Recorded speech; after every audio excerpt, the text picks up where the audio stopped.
अशाच ताज्या व महत्त्वाच्या घडामोडी जाणून घेण्यासाठी आमच्या शेतकरी वार्ता न्यूज MS20 चॅनलला लाईक, सबस्क्राईब व शेअर करा. जय वंदे मातरम, वंदे मातरम. भारतीय जनता पार्टीचा विजय असो.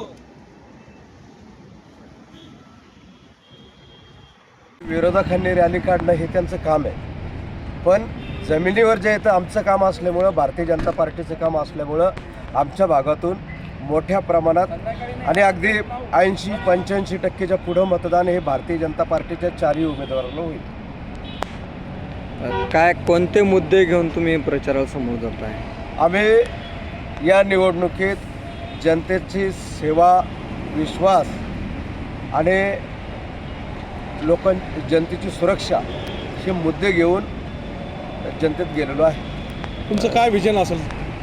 विजन हा छत्रपती संभाजीनगरमधील वार्ड प्रभाग क्रमांक 10 हा छत्रपती संभाजीनगरमधील हा सगळ्यात चांगला आणि सुसज्ज असा प्रभाग असला पाहिजे.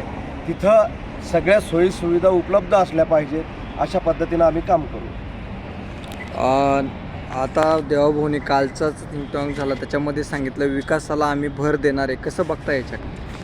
असं आहे की या छत्रपती संभाजीनगरमध्ये जवळपास 1.5 लाख कोटी रुपयाची गुंतवणूक येत आहे आणि मग ती गुंतवणूक येण्यासाठी या छत्रपती संभाजीनगरमध्ये कायदा सुव्यवस्था, चांगले रस्ते, चांगलं इन्फ्रास्ट्रक्चर हे सगळ्या गोष्टी असल्या पाहिजेत.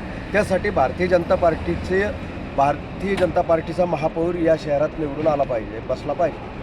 काय आव्हान करसान तुम्ही मतदारांना? मी मतदारांना बोलेल की जर भारतीय जनता पार्टीच्या उमेदवारांनी निश्चितपणे चांगलं काम केलेलं आहे आणि त्यांच्या कामाची आठवण ठेवून या सर्व मतदारांनी भारतीय जनता पार्टीच्या उमेदवारांना निवडून द्यावं.